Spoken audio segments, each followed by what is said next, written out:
love to help people see their infinite potential, and I also love to help them step up their baking business game.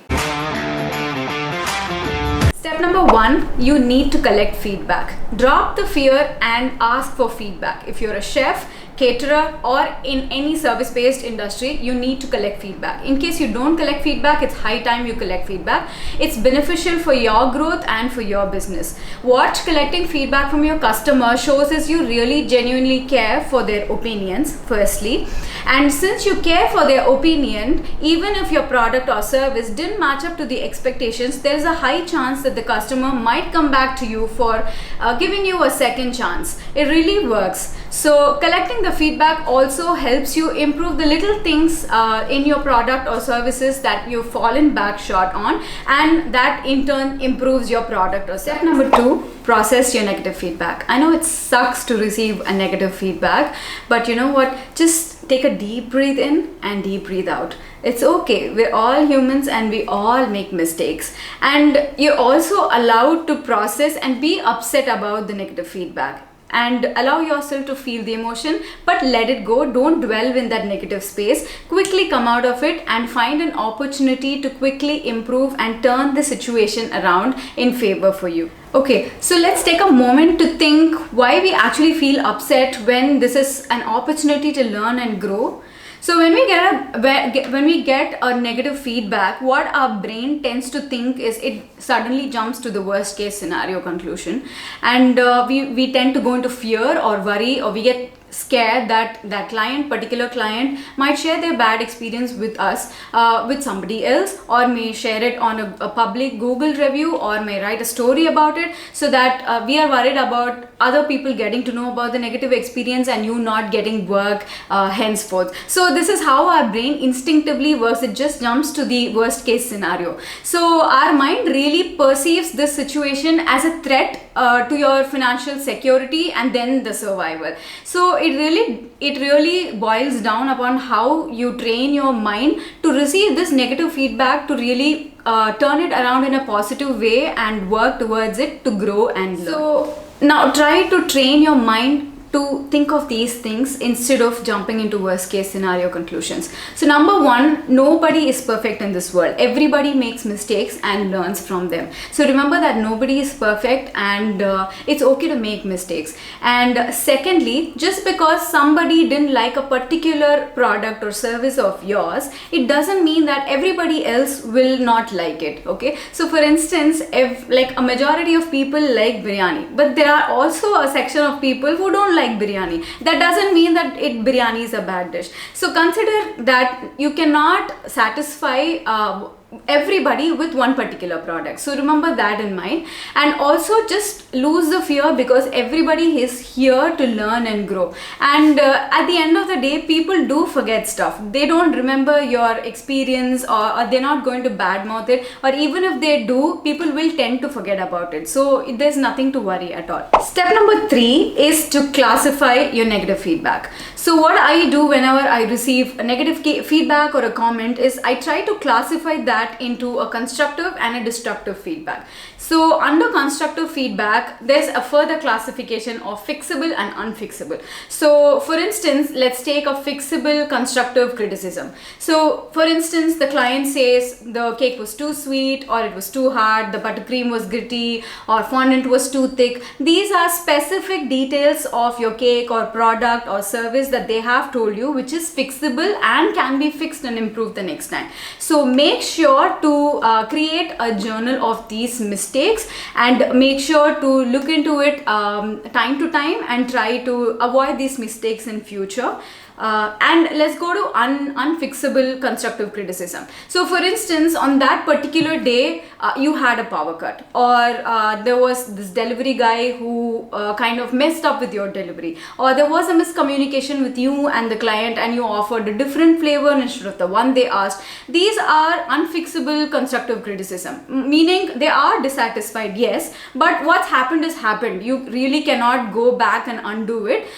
So these are unfixable ones. Do make a note of these as well and try to avoid them in future.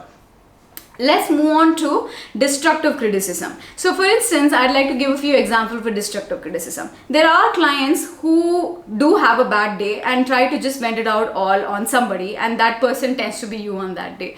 And they give criticism, for instance, like the cake was bad or nobody liked it, we are so disappointed. So things like that are very, very vague. They're not specific to detail, and you do not have anything to take back from that criticism and improve upon on your future services. So just classify them under destructive, and it's okay, just take it with a pinch of salt, and just let it go and ignore the destructive criticism. Step number 4 is to react to the negative comment with the client.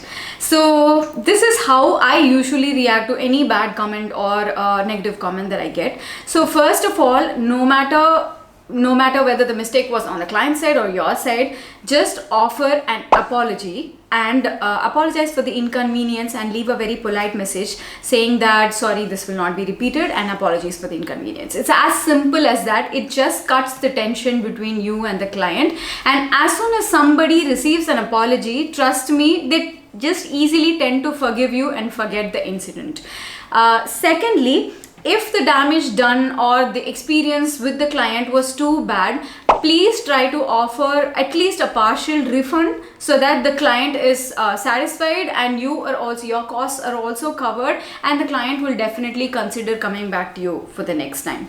Okay. And the third one that I can think of is you can offer a discount coupon on the next purchase, or you can offer a free cake on their next occasion. Anything that can pacify them and make them happy at the moment, just go ahead and do it, because client satisfaction is of prime importance in service-based industries.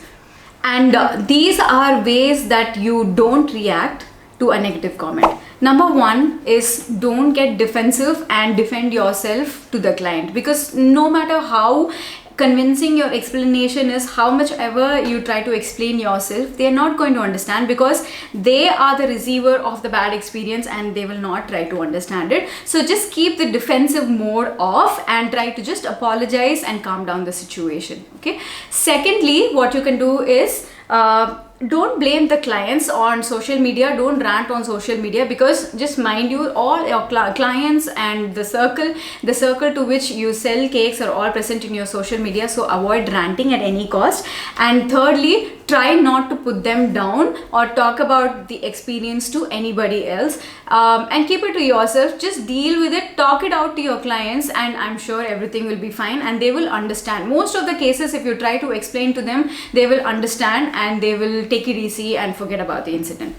The fifth and the last step is to take action and grow and evolve. Okay, so what I used to do in my starting days is I used to maintain a small journal. It's just a small notebook. It's usually a feedback journal where I would just record all the negative feedbacks that clients generally tell me, and I used to write it down, and I used to analyze what the root problem is of that particular incident or experience or problem or issues that I faced on that particular incident, and I used to write it down, how can I fix that particular issue, and I used to try to not repeat the mistakes and try to remember that every single time. And last but not the least, it's okay, take everything with a pinch of salt. We are in a service-based industry, and it's very important for us to grow a buffalo skin. So just learn from your experience. The best teacher is your experience. So even if you get negative feedbacks, just take it with a pinch of salt, and just focus on growing and learning and evolving from those mistakes.